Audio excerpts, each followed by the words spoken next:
Hello everyone, welcome back to our English class. Today we are going to take another chapter from your book Beehive, that is The Bond of Love. The story is written by Kenneth Anderson. Kenneth Anderson is basically Indian-born British writer who has written so many books regarding his adventures. In this story we are going to read about a sloth bear, how it becomes familiar with his family, right? So before we start reading, you have to understand, have you ever heard about the friendship or the bond between the human and the animal? Of course you have. Listen, आप अपने घर में भी देखते हैं, you are having your pets at your place और आप उनके साथ में बहुत ही ज़्यादा उनका और आपका बॉन्ड होता है. So same story we are going to read here. In this story we are having a fascinating account of an orphaned sloth bear that was rescued by the author. यहाँ पर जो पेट है वो कौन सा है? एक स्लॉथ बेयर है. स्लॉथ बेयर मतलब which is very lazy kind, right. तो एक स्लॉथ बेयर जो है उसके बारे में ये अकाउंट या ये जो स्टोरी है ये लिखी गई है किसके द्वारा? केनेथ एंडरसन के द्वारा. और it was rescued by him. और इसको किसके द्वारा बचाया गया, किसके द्वारा रेस्क्यू किया गया? एंडरसन जो थे उन्होंने खुद ही इसको रेस्क्यू किया था और वो अपने घर इसको लेकर के आ गए थे. And afterwards what happened with the family, how it involves in the family, ये सारा रीड हम इस स्टोरी में करेंगे. Now we are having a small description about the sloth bear. के sloth bear जो है वो जनरली कहाँ पाए जाते हैं और किस तरीके के होते हैं, किस तरीके का उनका बायोलॉजिकल स्ट्रक्चर होता है. Sloth bears inhabited forested areas including the tropical rainforest of India and grasslands at lower elevation. Lower elevation मतलब घाटियों में, मतलब कम ऊंचाई पर. तो यहाँ पर ये बताया जा रहा है कि ट्रॉपिकल रेन फॉरेस्ट में ये जो स्लॉथ बियर हैं ये जनरली कहाँ पाए जाते हैं? ट्रॉपिकल रेन फॉरेस्ट में पाए जाते हैं. Sloth bears have very shaggy hair and long muzzles. shaggy hair होते हैं, इनके काफ़ी झबरीले इनके बाल होते हैं और इनका जो मुंह होता है, इनका जो माउथ होता है वो किस तरीके का होता है? एक लंबी नली की तरीके से होता है. That is called muzzles, right? Using their claws to dig, they can then use their lips to form a tube, right? ये क्या करते हैं? ये अपने जो क्लॉज होते हैं, अपने जो पंजे होते हैं उनका इस्तेमाल करते हैं डिगिंग करने के लिए. डिगिंग मीन्स खुदाई करने के लिए. टू डिग आउट, ये क्या करते हैं? अपने क्लॉज जो है उनका यूज़ करते हैं. एंड अपने जो इनका जो माउथ होता है उसको ये क्या करते हैं? एक ट्यूब की तरह कन्वर्ट कर लेते हैं. एक ट्यूब की तरह हो जाता है इनका जो मुंह होता है. Which can go deep into the ground or into hard to reach areas like dead trees for their food. और ये जिस तरीके का ये इसको एक नली की तरह बना लेते हैं and it becomes very easy. तो ये अंदर जो ग्राउंड होता है उसके अंदर भी अपने मुंह को अच्छे तरीके से वहाँ पे घुसा देते हैं. तो ये किसी भी जो डीप रूटेड एरिया हो या कहीं भी हो वहाँ ग्राउंड में अपने जो माउथ है जो इन्होंने उसको एक नली की तरह बना लिया उसको इजीली ये वहाँ तक पहुँचा देते हैं. और ये क्या हेल्प करता है? इनको इनका फूड लेने के लिए हेल्प करता है. Their main food is termites. उनका जो मेन फूड है वो क्या है? टर्माइट्स है. इनका जो मेन फूड है वो क्या है? दीमक है. दीमक खाते हैं ये लोग generally. You can hear them suck up their food from several feet away.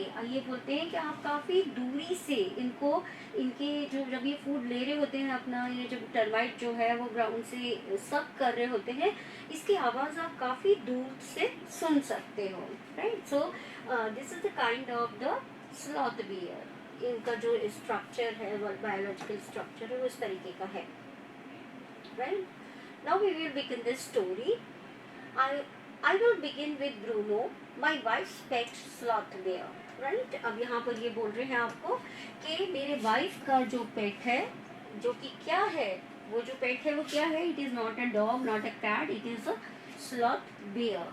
तो ये कह रहे हैं कि मैं अपनी स्टोरी को यहाँ से कहना शुरू करूँगा। एक्चुअली जो एंडरसन है वो एक हंटर भी है, एक राइटर के साथ साथ he is a Hunter also, right. तो ये हंटर है, और जो साउथ इंडिया के बहुत सारे जंगल जो है, जो कि ट्रॉपिकल रेन फॉरेस्ट है, वहाँ पर इन्होंने क्या किया है, इस तरह से हंटिंग की है। तो उसी के जो एडवेंचर है वो इन्होंने यहाँ पर मेंशन किए हैं। अपनी बहुत सी स्टोरी बुक्स जो है उनमें उन्होंने अपनी ये जो एडवेंचर्स हैं उनको लिखा है, राइट। तो ये बताते हैं कि मैं ब्रूनो के साथ में स्टार्ट करता हूँ, जो कि एक स्लॉथ बियर है और वो मेरी वाइफ का पेट है, उनका भी है, but he is very loving to his wife. I got him for her by accident, और मैं उसको ऐसे लेकर के नहीं आया, बट बाय एक्सीडेंट वो हमारे साथ में है आज की डेट में। 2 years ago we were passing through the sugarcane fields near Mysore। ये बताते हैं कि मैसूर के पास में जो गन्ने के खेत है वहाँ से एक बार ये लोग पास ऑन हो रहे थे। People were driving away the wild pigs from the fields by shooting at them। Some were shot and some escaped। कुछ को जो था उनको बचा लिया गया। लोग क्या कर रहे थे वहाँ पे, ये वाइल्ड पिग्स जो थे वो जनरली वहाँ पर आ जाते हैं, हमला कर देते हैं। तो वहाँ के जो लोकलाइट्स थे या जो उस रास्ते पे सफ़र कर रहे थे वो उन पिग्स को क्या कर रहे थे, शूट कर रहे थे, उनको मार रहे थे, मार के गिरा रहे थे उन्हें। तो कुछ तो उनमें से मर गए और कुछ जो थे वो एस्केप यानी कि बच गए। We thought that everything was over when suddenly a black sloth bear came out panting in the hot sun। Panting in the hot sun यानी कि हाँफता हुआ आया। ये सोच रहे थे कि ये सब कुछ खत्म हो गया, जो पिग है उनको मार दिया गया, बाकी के जो पिग्स हैं वो भाग गए हैं। We are talking about wild pigs which are very dangerous. तो इनको लगा कि सब चीज़ें जो है वो फिनिश हो गई हैं, सारी चीज़ें ओवर हो गई हैं। बट अचानक से एक बेयर जो है, स्लॉथ बेयर जो है, वो पेंटिंग यानी कि हाँफता हुआ, गर्मी में एकदम खूब तेज धूप में भागता हुआ हाँफता हुआ आया। Now I will not shoot a sloth bear, want only but unfortunately for the poor beast, beast is जंगली जानवर, right. One of my companions did not feel that way about it and promptly shot the bear on the spot। Want only का मतलब होता है without any reason, without any good reason। Good reason is what, कि जो wild pigs थे उनको shoot किया गया to save their life, right। तो it was a good cause, क्योंकि वो है ही harmful, वो कर देंगे। But here he was not doing anything, वो किसी भी तरीके से ना तो उनको अटैक कर रहा था, कुछ नहीं कर रहा था। सो एंडरसन कहते हैं कि मैं उनसे शूट नहीं करना चाहता था विदाउट एनी रीज़न, बट उनका जो कैंपेनियन था, उनका एक जो साथ में उनके जो कैंपेनियन था, उसने क्या किया, कैंपेनियन का मीनिंग यहाँ पर हो गया जो उनके साथी थे, उसको उसने ऐसा कुछ भी फील नहीं किया और उसने बिल्कुल एक बढ़िया प्रॉम्प्ट शॉट लगा करके उसको वहीं की वहीं ढेर कर दिया। To home we are talking about the sloth bear. तो आप सोचोगे कि जब बेयर मर गया तो यहाँ जो फैक्ट है वो कौन सा है। So the story comes. As we watched the fallen animal, we were surprised to see that the black fur on its back moved and left the prostrate body. When we saw it was a baby bear that had been riding on its mother's back. When the sudden shot had killed her, the little creature ran around its prostrate parent, making a pitiful noise। So cute। बहुत ही ये बहुत emotional है। तो यहाँ पर देखिए आप, prostrate का मीनिंग होता है laying on the ground facing downward। तो facing downward कब होते हैं, जब हम मर जाते हैं, जानवर को मारा गया तो वो मुंह के बल गिरा और वो उसकी डेड हो गई थी बॉडी, तो उसकी डेड बॉडी इस तरीके से गिरी। तो अचानक से उन्होंने देखा कि जब उसको मार दिया गया है स्लॉथ बियर को, तो उसके पीछे से कुछ हिला। सो दे वर सरप्राइज, और बाद में वो देखते हैं कि वो उसका एक छोटा सा बेबी था जो कि अपने माँ को, अपने पेरेंट को देख रहा था कि ये क्या हो गया, जो कि अपनी माँ के साथ में निकला था, वो अपनी माँ के साथ में ही भाग रहा था और फिर अचानक से उसकी माँ को मार दिया गया, राइट। तो अब वो क्या कर रहा था, वो एक बहुत ही पिटिफुल नॉइस के साथ में वो बेचारा सुबह रहा था, बहुत ही दयनीय तरीके से वो रो रहा था। I ran up to it to attempt a capture. It scooted into the sugarcane field. Scooted का मीनिंग ran away. उसको लगा, एंडरसन बोलते हैं कि मैं एकदम से देखने के लिए उसको भागा, लेकिन तब तक वो शुगर केन फील्ड्स में गायब हो चुका था, भाग गया था उनके बीच में। Following it with my companions, it was the last able to grab it by the scruff of its neck, while it snapped and tried to scratch me with its long hooked claws. Right? अब ये कहते हैं scooted का meaning आपको पता है, run away, वो भाग गया। कहाँ भाग गया? शुगर केन फील्ड्स में। और फिर इन्होंने क्या किया, अपने जो एंडरसन जो थे उन्होंने अपने कैंपेनियंस के साथ में उसका पीछा किया and lastly they were able to grab, lastly उन्होंने उसको कहाँ पर ग्रैब किया, कहाँ पे उसको पकड़ा, उसके स्कर्फ से, जो कि मतलब उसको गर्दन के पीछे से, ये जो पीछे वाला हिस्सा होता है दैट इज, जबकि वो क्या कर रहा था, उसको स्क्रैच करने की और उसे मारने की कोशिश कर रहा था, वो अपने आप को सेव कर रहा था।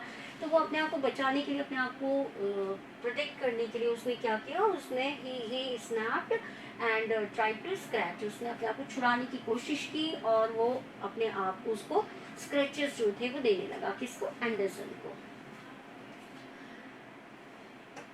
The next is, we put it in one of the gunny bag he had brought and we had brought, and when I got back to Bangalore, I duly presented it to my wife. She was delighted. She at once put a colored ribbon around its neck, and after discovering the cub was a boy, she christened it Bruno. Right? अब उन्होंने क्या किया, उन्होंने कहा मैंने उसको बचाया, मैं उसको बड़े ही अच्छे तरीके से उसको अपने घर लेकर के आया और मैंने अपनी वाइफ को उसको प्रेजेंट कर दिया, और मेरी वाइफ जो थी उसको देख करके बहुत खुश हो गई। शी फेल्ट डिलाइटेड, राइट, उसको बहुत अच्छा लगा, वो एकदम खुश हो गई उस बियर को देख करके, बेबी बियर को देख करके। एंड आफ्टरवर्ड्स, जब उसकी वाइफ ने पाया कि इट्स अ बॉय बियर, तो उन्होंने क्या किया, उसका नामकरण कर दिया गया, जैसे हमारे हिंदू रिचुअल्स में होता है, इसी तरीके से उसको क्रिश्चियन यानी कि उसको ईसाई धर्म के तरीके से उसको नाम रख दिया गया उसका, राइट। और उसका नाम जो था वो क्या रखा गया, Bruno, right. Bruno soon took to drinking milk from a bottle. It was but a step with further, and within a very few days he started eating and drinking everything else. थोड़े ही दिन में जो Bruno था उसको प्यार मिला और वो उनकी जो फैमिली थी उसमें सेटल हो गया। ब्रूनो जो था वो बॉटल से मिल्क लेता था और उसके बाद में उसने धीरे धीरे लेटर ऑन दूसरी खाने पीने की चीज़ें जो थी वो भी खानी शुरू कर दी। And everything is the right word, सब चीज़ें जो है वो बिल्कुल सही जा रही थी। फॉर ही एट पोरेज, दलिया खिचड़ी टाइप की जो चीज़ें होती हैं that is called porridge, right. Porridge is दलिया, made from any ingredient, vegetables, fruit, nuts, meat, especially pork, pork is pig meat जो है आपका, curry and rice regardless of condiment and chilies, bread, eggs, chocolate, sweets, pudding, ice cream, etc. ठीक है। तो अब क्या होने लगा, धीरे धीरे वो सारी ही चीज़ें जो था वो खाने लगा। यहाँ पे आपको पूरा डिस्क्रिप्शन दिया हुआ है कि वो कोई सी भी चीज़ हो, चाहे वो वेजिटेबल्स हो या फिर कोई दूसरी फ्रूट नट्स हो, करीज हो, वो सारी तरीके की चीज़ें जो थी वो खाने लगा, इवन चॉकलेट्स।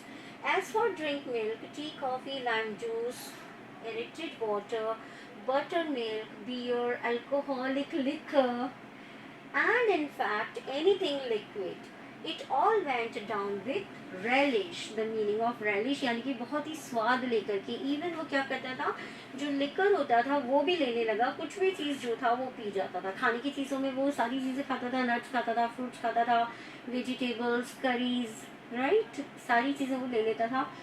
और जो बिवरेजेस थे या जो ड्रिंक्स थे उनमें वो इवन लिकर जो था वो भी ले लेता था। बड़े ही स्वाद से, रैलिश मतलब बड़े ही स्वाद से उसको लेता था वो। The bear became very attached to our two Alsatian dogs and to all the children of the tenants living in our Bangalore. वो कहता है कि जो बियर था वो बहुत ही फेमिलियर हो गया था, किससे, हमारी फैमिली से, और हमारी जो दो अल्सेशियन डॉग थे उनसे बहुत फेमिलियर हो गया था वो। अब हम सब एक फैमिली की तरह रहते थे, हमारे नेबरहुड में जो बच्चे रहते थे वो भी उसके साथ में खेलते थे और वो फेमिलियर हो गए थे। He was left quite free in his younger days and spent his time in playing, running into the kitchen and going to sleep in our beds. Right?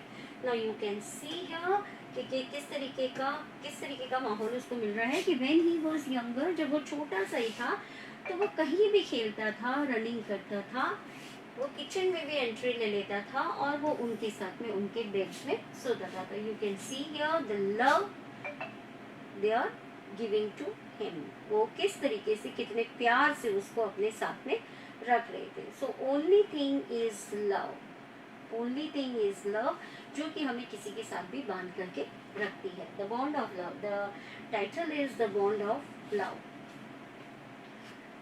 One day an accident befell him. I put down poison.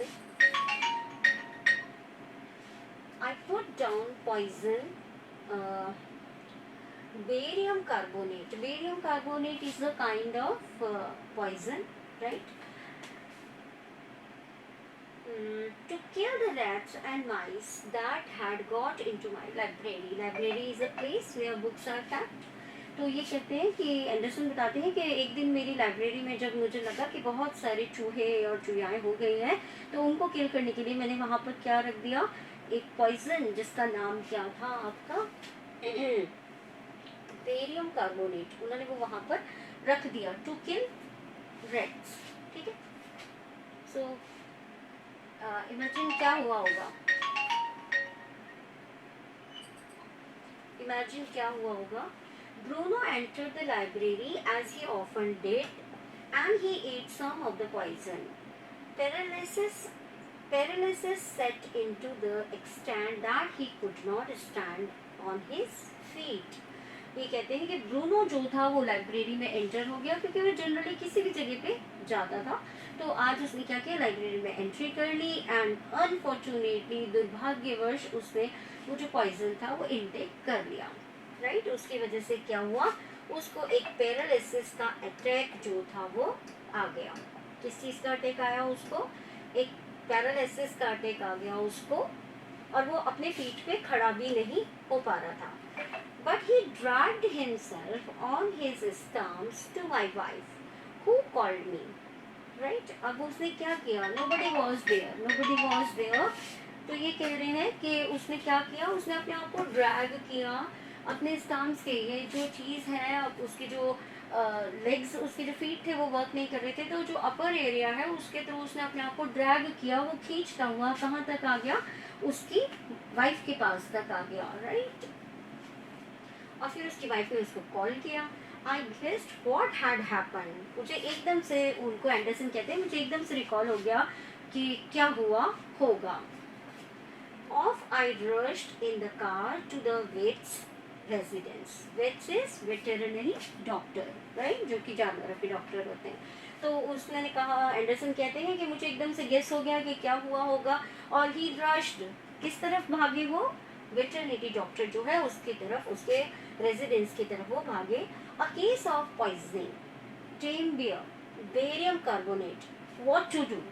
Now you can see here कि वो किस तरीके से घबरा रहे हैं, उनको कितनी चिंता, या जो कहते हैं ना कि टेंशन में आ गए हैं वो। और उन्होंने क्या किया, उन्होंने जो वेटरनरी डॉक्टर था उसके रेजिडेंस पे पहुंचे, और उन्होंने जाते ही किस तरीके से एक्सप्लेन किया कि किसका केस है, पॉइजनिंग का केस है। किसको हुआ है पॉइजनिंग, टेम बियर को हुआ है, और कौन सा पॉइजन उसने लिया है, that is barium carbonate, and he asked what to do now. Right, so this is all for today. We will continue our story tomorrow. Till then, take care.